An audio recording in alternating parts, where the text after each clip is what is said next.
Recession daw dito sa New Zealand, kaya wag daw muna ako mag-content ng mga job hirings ng mga agencies dyan sa Pilipinas. Yan ang sabi sa akin ng mga basher ko at mga kapwa ko Pilipino na mga utak talangka dito sa New Zealand. Kasi nga daw recession, maraming mga nagsarang kumpanya, marami tayong kababayan na walang trabaho dito at mga pauwi ng Pilipinas. Well, totoo naman yun mga master. Totoo lahat ng yun. Marami tayong kababayan na walang trabaho dito at yung iba pauwi ng Pilipinas. Oo, nakakalungkot na may mga kumpanyang nagsara. Pero hindi rin naisip ng mga kapwa ko Pilipino na utak talangka na may mga kumpanya pa rin dito na tumatakbo at nangangailangan sila ng mga Pilipinong manggagawa.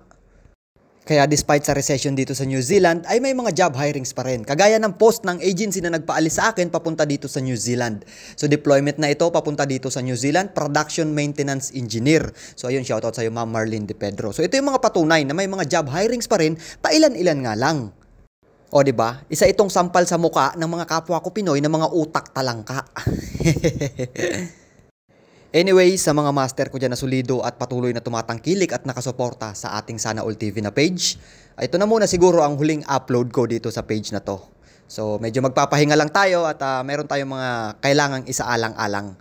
So babalik na lang ako sa tamang panahon at maraming salamat sa walang sawa na pagtangkilik. Siyempre, Sana All TV at New Zealand, laging proud Pinoy at pusong Pinoy.